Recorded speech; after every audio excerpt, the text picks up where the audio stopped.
The automotive industry has changed dramatically since Carl Benz produced his three-wheeled Motorwagen, the first road car to be powered by an internal combustion engine in the late 19th century. What we see on our roads today is the culmination of over 130 years of design and technological innovation. But even today, with over 4 generations of development, the automotive industry continues to evolve at a rapid pace. Throughout this programme, we'll be exploring the trends driving the changes in the automotive industry, whilst looking into what the future of transportation may actually look like.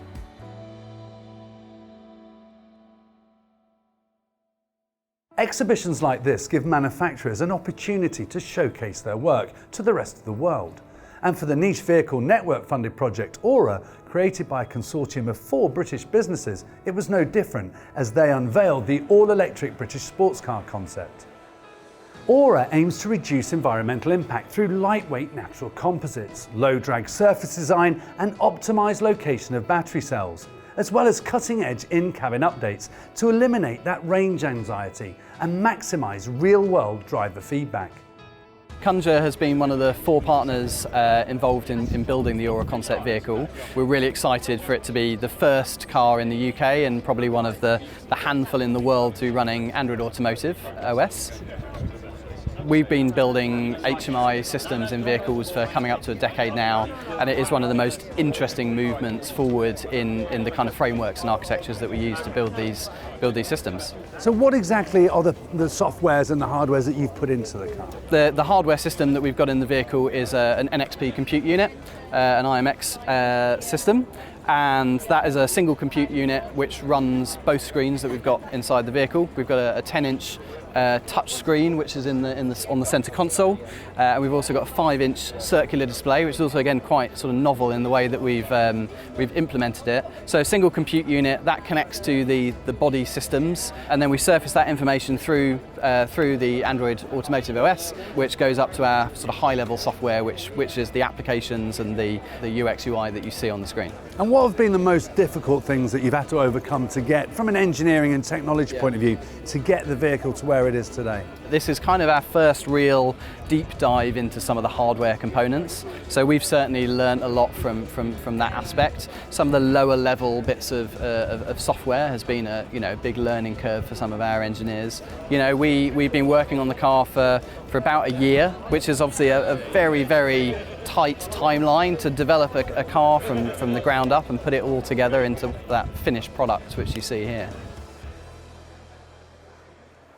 We came on and worked with Kunja as part of this project to enable customers to get into the vehicle and trust the range on board. So often you can get into an electric vehicle and the range can drop and dissipate and go all over the place. With our technology, it's giving confidence to the driver. And what we do with our system is we pull live data from the driver, the vehicle, atmospherics, weather and routing, and it means that you get a much more accurate representation of how far you can go, and you don't get that disparity between lots of changes in between journeys, and more trust. So what we're saying there is that in the winter, for instance, an average car would actually have less range than perhaps it would in the summer because of the heat and the cold. But what your system's doing is actually taking that into account through sensors on the car. We are indeed. So we're taking all those elements, we're making the prediction, and then we're using a machine learning algorithm to tailor the changes in the battery, the vehicle performance, and the driver efficiency. So last year, the UK government announced plans to phase out the use of the internal combustion engine in new cars on UK roads by 2030. One alternative fuel that manufacturers are really exploring now is the use of hydrogen fuel cells. Hydrogen is the most abundant element on the planet. It's also the cleanest kind of fuel there is. However, it really hasn't taken off in the world of motoring yet. But with the sales of electric vehicles increasing, do hydrogen fuel cell cars have a future on our roads? I spoke with Ricardo's Joanna to see what the future may hold. Joanna, thanks for meeting us. Just explain to us the different types of uses of hydrogen in the automotive industry. In the automotive industry, you basically can use hydrogen either burning it in the hydrogen engine or through a chemical reaction, you're putting it in hydrogen fuel cell, very often called PEM fuel cell. But all what it is several layers of really clever chemicals where the hydrogen comes in, hits the layers, the molecules split, the free electron gets released, and that's how the energy gets harvested. And then on the other side, as the molecules bubble through, they connect again, and all the byproduct is water. What's the difference then between the hydrogen engine and the fuel cell? The hydrogen engine actually really still burns the gas. Meanwhile, fuel cell just chemically splits the gas. So I think that's the major difference. And are we seeing, is there a sort of lean towards one or the other, or is it 50-50 at the moment? It's never a simple answer, is it? Within the hydrogen, we see also different OEMs going different ways. But very often, if we were to generalize the smaller cars, we see tendency towards battery electrics. Then when you go to bigger sort of SUVs and start needing a little bit more energy, but people still very cautious that they have to have zero emission, they will go for the fuel cells, and we're starting to see them. And in the future, how far into the future do you think it's going to be before someone like me is just driving a hydrogen car or a hydrogen fuel cell car? Well, mass production is kind of already happening, because you already have thousands of Toyotas around the world. So as a consumer, if you want to, you can buy a hydrogen fuel cell car already today. So you probably buy one when you know that you have somewhere to refill it. So clearly, if you live somewhere in the mountains, you will have to wait a little longer for a station to be built there. But people in larger towns are starting to see good enough network that they can actually refill. Now, I know you are massively behind hydrogen, but is there any downside to it? I'm not the right person to ask. I'm sure there is a downside to everything, but for me, it is the most abundant element in the whole of universe. Surely somewhere in that is, why don't we just use what we have the most in a way that helps the planet for the future? The growth in electric vehicles seems to be almost unstoppable. But if electric vehicles are going to become the norm, there's still a lot more that needs to be done. A significant number of drivers are still unsure about the practicalities of electric vehicles and haven't yet switched their petrol or diesel car for an electric one.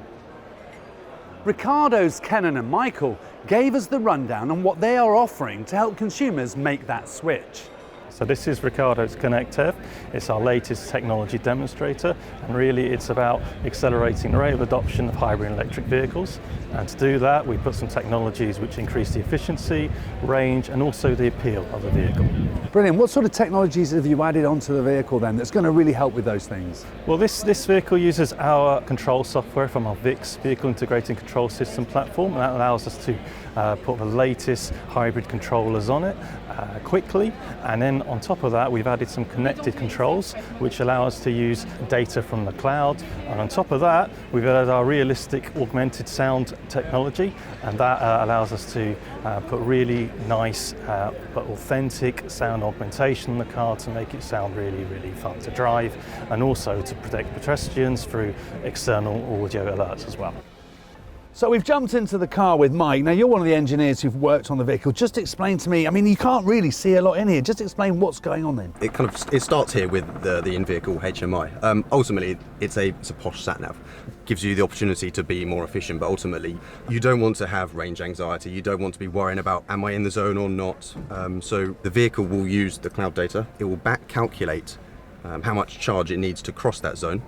As soon as you cross the boundary, it will drop into EV only, and then providing you're leaving the zone, it will pop out of it should you need to. If you still have charge, it will stay in electric only. As I said, it's ultimately there to be completely user friendly. It builds on our VIX platform. It's all completely integrated, and to the user, it does get over, like I said, range anxiety, which obviously is a certain problem. Absolutely. Whilst the almost futuristic tech snazzy displays are winning over some, for others, it really is just glossing over some of the real concerns that customers are having over things like range anxiety. Research carried out by Ofgem shows that 38% of consumers are still worried about range, whilst 36% of consumers are worried about having nowhere to charge their car. Silver Power Systems are working to better understand what helps and what hinders the battery life of an electric vehicle. I was lucky enough to ride in the Watt Electric Vehicle Company's high-performance two-door electric coupe, inspired by the 1950s Porsche 356A. The sports car utilises Silver Power Systems' electric vehicle battery data management platform to help give vehicle manufacturers, owners and drivers powerful insights into battery performance and utilisation. It enables prediction of future battery degradation as well as the battery's remaining useful life. So Neil, fantastic prototype car. How did all this come about then? About 10 years ago now, so in 2010, I actually did a little project that was called the LCAP project, Lightweight Chassis for Alternative Powertrains. And in that programme we designed a bonded aluminium monocoque that was capable of accepting either a combustion, hybrid or battery electric powertrain from a single primary structure, with a view that we would supply those to the manufacturers of specialist vehicles. And I built two of those, one with a combustion powertrain, one with a battery electric only powertrain. And in 2011 we took them around to see the specialist niche manufacturers, and we had absolutely zero interest in it whatsoever. Too early. So at the time, they didn't understand why you would want to be able to house different types of powertrain in your vehicles. And the feel was that the market had no demand for it, which at the time, to be fair, was probably right. Yeah.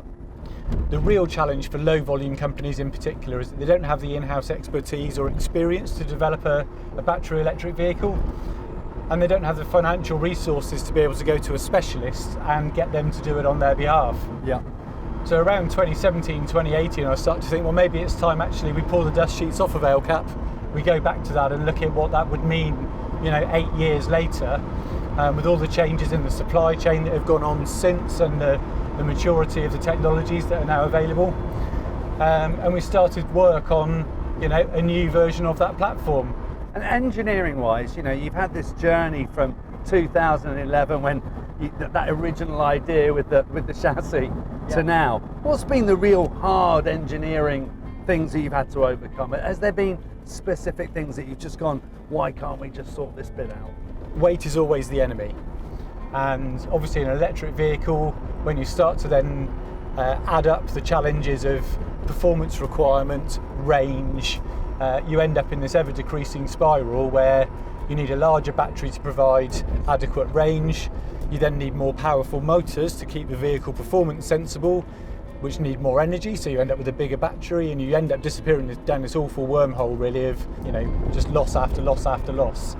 So one of the key philosophies that we had setting out with this programme was to try and make sure that we designed a light electric vehicle platform, and the key driver for that for us was going cell to chassis with our battery tech. So we do not have a separate battery pack for the car. The battery is built into the primary structure of the vehicle, allows it to be very, very efficient, very good in both torsion and beam capability. It means that we have brilliant crash performance in all of the key areas, so front, offset front, side beam, side pole and rear impact. And great fun, isn't it? It's just, the power is unreal. You put your foot down and it goes. Absolutely. And I think the really interesting part of this is that the vehicle performs really well. It is a fast car, but due to the efficiency in the platform and the low vehicle weight that we're able to offer for an electric vehicle, we're doing that and providing that performance with very modest actual motor power.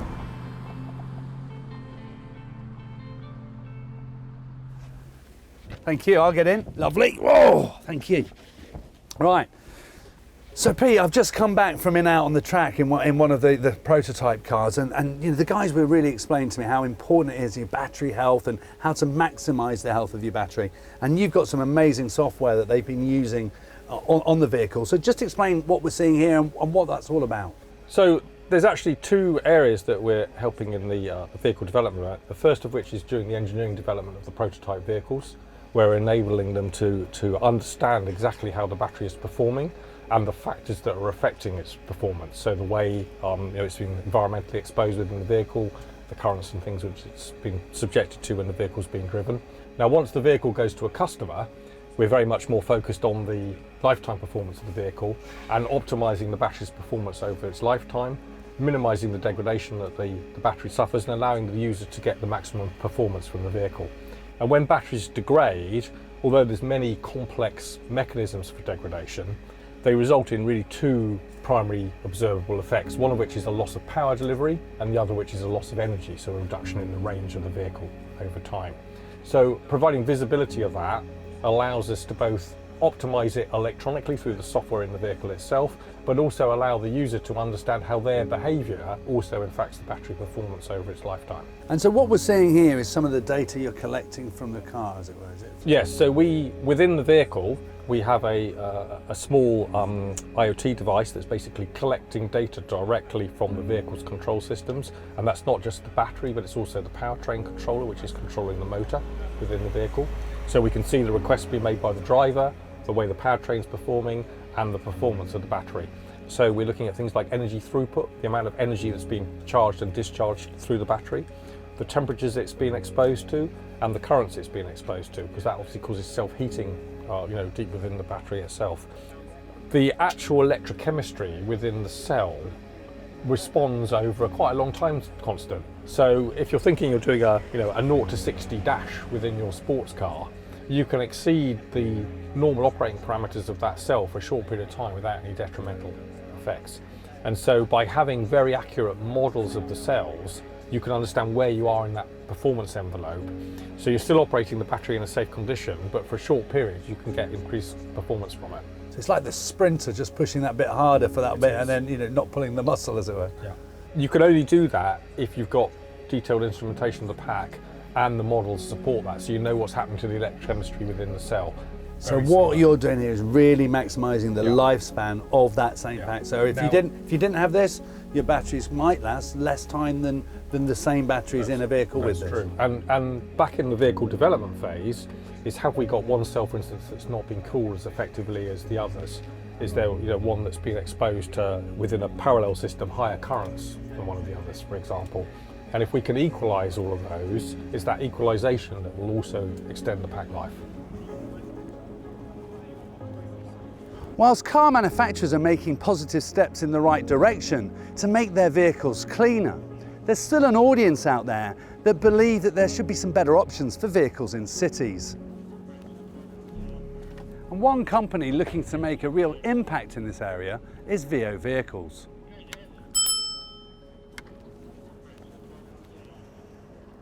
Marianne, you've let me sit in your prototype vehicle. Just explain to me a bit about it. Zemo Voxy, it's a taxi for city trans. It's a taxi, so a driver sits here, you hop in there, which is easy to pick people up. It's going to be electric pedal assist at first, so we can go in cycle lanes. It will later then be a pure EV and a road vehicle, and then it will be autonomous, and then a four-seater autonomous is the road plan. And it's amazing because it's got space for luggage, hasn't it? It's got space for luggage underneath. Yeah, large suitcase in the boot, 2 flight cases underneath, all in the footprint of a bicycle. I know, it's phenomenal. And what sort of range can you get out of something like this? So you can get 100 miles on the battery alone. 100 miles on the battery? Yeah, that's at night time, and with the solar roof, that's going to be 140 miles altogether. Wow, and then you've got the pedal assist as well if you wanted to keep fit. Yeah. And now this is your business. You're the chief executive of this business. How long have you been in sort of R&D, and how long does it take you to get from idea to this point? We started the working prototype project in 2018, but they had the idea originally in 2011. Wow. Yes, but I put it on hold for a good number of years, from 2012 to 2018, because the battery technology and the solar technology would have meant it was just a commuter vehicle. But now the range you can get out of this it makes it be able to replace all-day use service vehicles. In terms of the next stage then, you've got it to this point now. When do you think it's going to be available? Actually, when will we see it in London? Well, I'm looking for a buyer, someone to buy a fleet of them for between 100 and 300 vehicles. That will get us to batch production.